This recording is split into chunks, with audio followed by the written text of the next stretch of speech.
За хуулийн төслийг бол дэмжиж байна. За энэ асуудал бол их олон жил яригдсан. Улаан гишүүнүүдээр нь ярьж байгаа, өнөө давсран гишүүн ярьж байгаа чинь.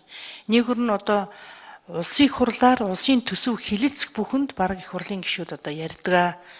Төсвийн хөрөнгө өргөдөж जैन, тендер нэрээр идэж уудаг сүлжээ бий болсон байна. Тийм учраас нь стандарт нь тодорхой бус шаардлага хангасан ийм зураг төсвийг нэг маягийн зураг төсвийг оруулж ирээ гэдэг ийм улсын их хурлаас өгөгдсөн үүрэг даалгаврыг бол ерөөсөө хэрэгжүүлээгүй явсаар одоо өдий хүрсэн.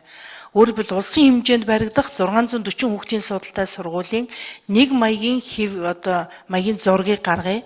За үнэхээр одоо 320 хүүхдийн судалтай сургууль баригдвал ямар одоо стандарттай байх юм маягийн нэг зургийг гаргая.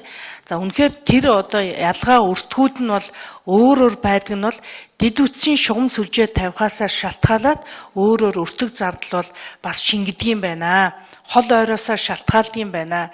Үүнээсээ болж төсвийн одоо суух өртгөн нь бол бас өөрчлөгдөг юм байна гэдгийг бид нар бүгдээрээ ойлгож байгаа.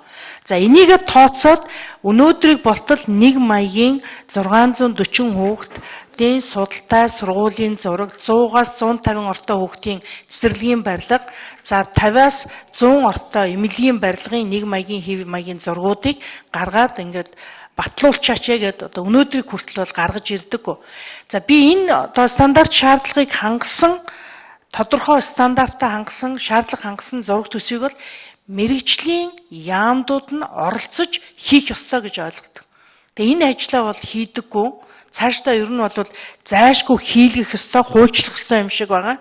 Ингэжээж өөрөөр хэлбэл энэ тендер аваад төсвийн хөрөнгө мөнгийг өргүүдүүлдэг, их хэмжээний мөнгө авдаг, ажил бараа үйлчилгээгээ хийж гүйцэтгүүгээр байж байгаа. Дараа нь төсөв зардлаа нэмүүлдэг. Ингээд өөрөөр хэлбэл төсвийн хөнгө ингээ кранч гоожод явдаг.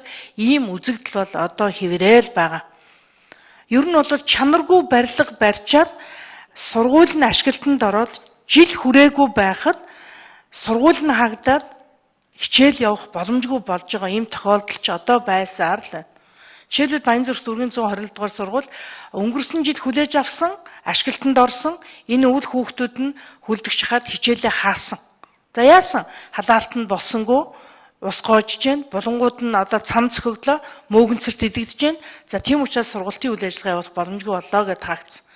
За олон одоо хөдөө орон нутагт баригдж байгаа сургууль, цэцэрлэг, эмнэлгийн барилгуудыг маш удаан он дамжуулж барьж улсын төсвийн хөрөнгийг идэж уух бас нэг юм грант бол бий болсон. Тэгээд жил бүрийн улсын төсөвт тодорхой зардлуудыг тавиал тухайн нэг компанийн үйл ажиллагааг дэмжиж нэг хэсэг хүмүүсийн үйл ажиллагааг дэмжсэн ийм одоо төсвийн үргэлгэн зардал бол байнга явж байгаа. Тийм учраас энэ хуулийг бол нэлээд чангалаад сая улаан сайдын хэлгээр үнэхээр одоо норм нормативыг бол маш тодорхой зааж өгчээж энэ хууль амь орно. Ер нь бол Монгол улсын их хурлаас баталсан хууль тогтоомж шийдвэрүүд чинь хэрэгжидгүй гол шалтгаан нь хууль амь ордгүй гол шалтгаан нь хэрэгжилтэн дээрээ л байгаа. Ерөөс тэрийг угаасаа биелүүлэх дургу, тэр хуулийг хэрэглэх дургу. За баг энэ одоо байсан ч яг уу байгаагүй ч яг уу гэд нэг иймэрхүү маягаар ханддаг. Тэр нэг сандал суудал дээр суусан хүмүүсийн дур зоргоор авирлах бас ийм боломжийг бол бий болгоод байд юм аа. Тийм учраас энийг бол нэлээд ингээд чангалаад төсөв төлөвлөж дураараа зарцуулах хөрөнгийг үр ашиггүй үрж байгаа энэ асуудлыг таслан зогсооход үнэхээр норм норматив шаардлагыг өндөр тавьж өгчөөж энэ хууль өөрөө амь орно гэж одоо бодож байна. Тийм учраас энэ хуулийг ажлын одоо хэсэг байгуулагдаад явц дундаа энийг бол нэлээд сайжруулад ингэж гаргах нь бол зөв байхаа гэж бодож байна.